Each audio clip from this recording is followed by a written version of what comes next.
Stay inside. All right, we'll stay inside. I appreciate the suggestion, but hey, looking outside, it was kind of lovely.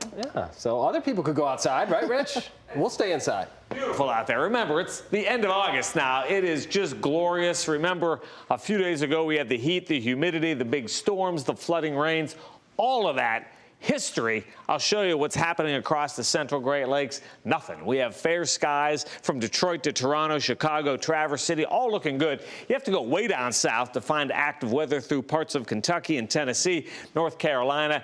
That's not coming our way anytime soon, so let's enjoy a quiet stretch of weather for the next few days. Now, here is Tropical Storm Idalia between Cuba and the Yucatan Channel there. So this is going to be making a gradual turn to the north. So right now, tropical storm, winds of 40 miles per hour, but this is expected to strengthen as it approaches the Gulf side of Florida sometime Tuesday night. So we'll be watching that very, very closely. Tuesday night is when a landfall could indeed happen in northern Florida on the Gulf side. How about these pictures from Mackinac Island? 66 degrees. Now, that's jacket weather up there with a bit of a breeze. You can see people on the bikes, perhaps a few horses there. I see one horse. Boy, is it nice, Mackinac Island. How about numbers today for us? 74, 54.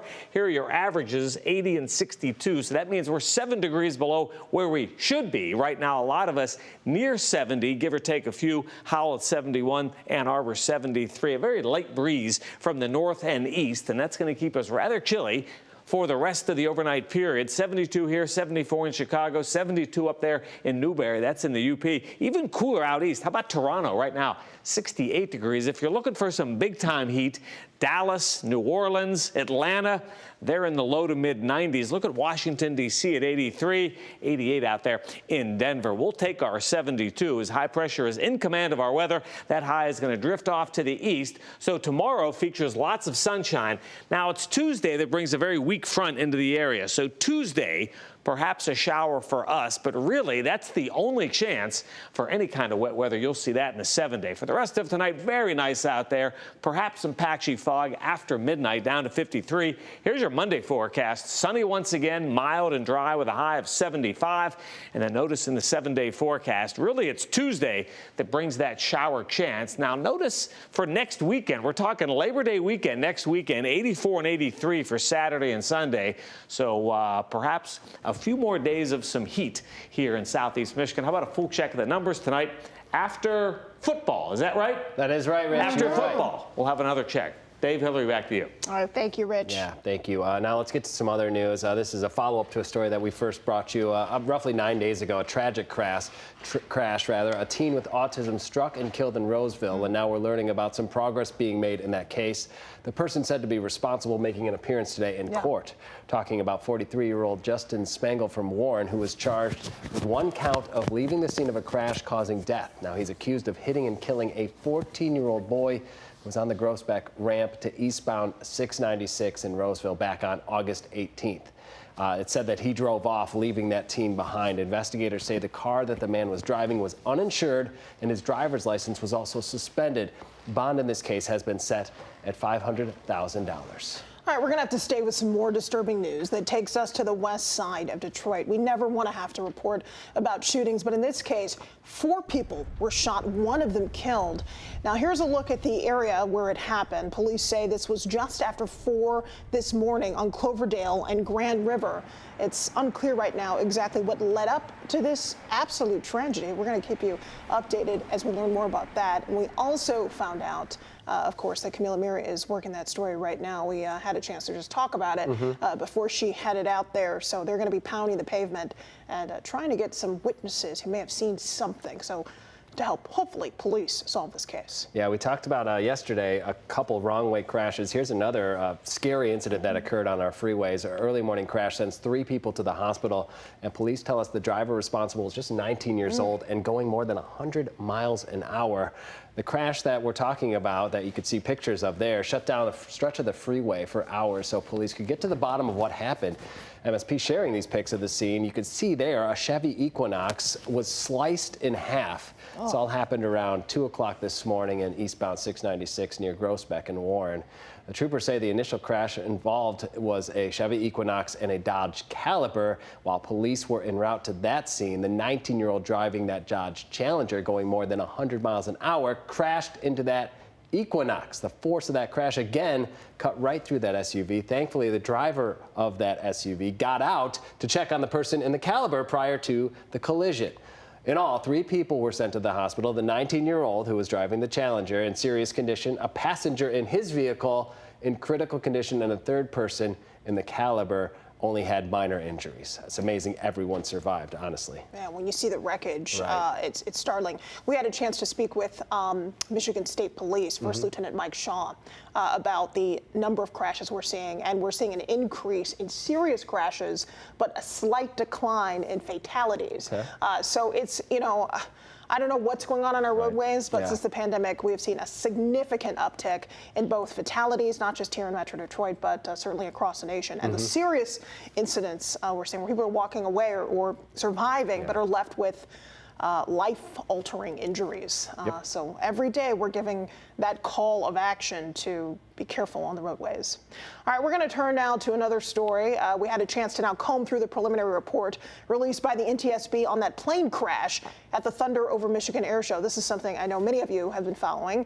Maybe the most interesting detail here, the 2 occupants had a disagreement about ejecting in the air, which you see there. So one thought it was time to bail, and he was ready to eject, while the pilot was still working on troubleshooting the mechanical issues that they were experiencing. The privately owned Russian-designed military fighter plane was scheduled to be the second to last act when it went down. Shortly after takeoff, the plane made a low-level knife-edge pass that is known as a banana pass. The pilot started banking and noticed that the engine afterburner wouldn't ignite, and the plane was slowing down. The pilot was troubleshooting when the backseater said they needed to get out of there and eject. The pilot wasn't ready for that at that point, so after another pass, some discussion happened. They gained some altitude. Both occupants could tell, though, there was some kind of engine problem, and at that point, they didn't think they could get to a runway. So the airplane was in a left bank when the ejection seats fired. You know what happened after that. The plane came down the fuselage section, landing in Belleville. Amazingly, no one on the ground was hurt here. I mean, we were all surprised by that, Dave. No. The occupants landed in the Belleville Lake, and they walked away with minor injuries. They were taken to the hospital, but just to be checked out. But they're both okay. And usually what happens here is the NTSB will be the one on the ground investigating the crash, and they afterwards have a chance to interview the pilots, the occupants, if they survived, and of course in this case they did. And from their discussion they were able to get a lot of information, except right for this point, who actually ejected. That is still unclear based on the reports. We're searching for an aviation expert actually right now to see if there's someone who can shed a little bit more light about how the occupants come to a conclusion about ejecting. So that'll be interesting. We can get that together. We'll be on tonight just around 11 o'clock after sports. Got to make some split-second decisions there, so it's hard to make the right call, and you hope that you do. All right, so we've been talking about the end of summer here. So for school-age kids, the transition from summer back to the classroom can be a little rough. But today, a special celebrity guest made it a little easier for people in Detroit. The actor and well-known host Nick Cannon hosted the incredible back-to-school blowout at Wayne County Community College. More than 15,000 K-12 students attended the event and left with backpacks, supplies, and so much more. There were also local celebrities and athletes on hand to get kids pumped up for another year and encourage them to stay in school. With school beginning tomorrow, this is a great way to make sure that our young people have all the tools that they need when they show up for class in the morning. Put your money where your mouth is. Invest in our young people. They are not tomorrow's future. We need them today. Now, y'all ain't giving that. Obviously, a lot of people want to attend this event. Attendees had to pre-register, though. So if you missed out this year, you want to get involved next time, you can find out more information at nickcannonfoundation.org. Pretty cool. All right. As we were kind of talking about just there, we still have one more week to enjoy summer before the unofficial end of season, and Lake Orion was one of the places to be this weekend to do just that. Yeah, this is put on by the Orient Arts Center. It's amazing what we're talking about here. They had some dragon boat races, Cool. art, food, all the kind of stuff you'd expect. We are talking about the 14th annual Dragon on the Lake, which had no shortage of fun for the entire family. Our own Fox 2's Ingrid Kelly was out there checking it all out, and she filed this report. It takes the beat of the drums to get it all started.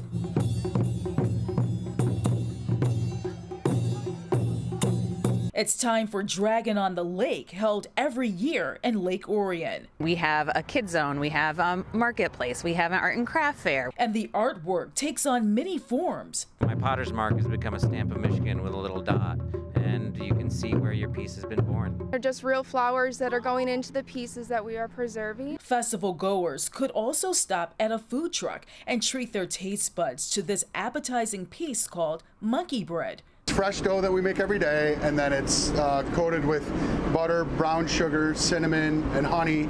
Then we cook it for about 4 minutes. Then we cut it up in cubes. And then there's the dragon race. Let's go racing!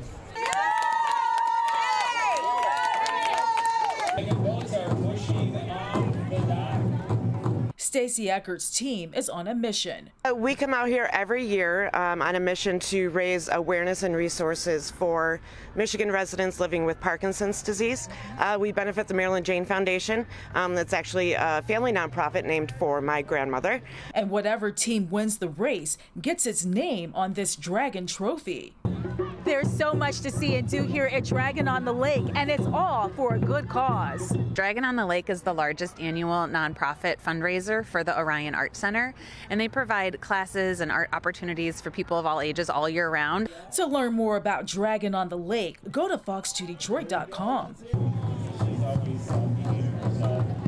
And Lake Orion, Ingrid Kelly, Fox 2 News.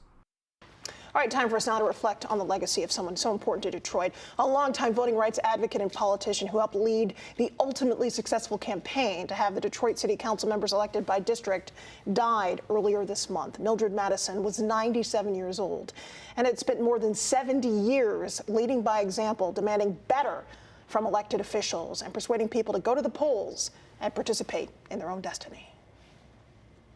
I wasn't going to miss this at all. It was most important, no matter what I had to do. The late Mildred Madison showed us what dedication is.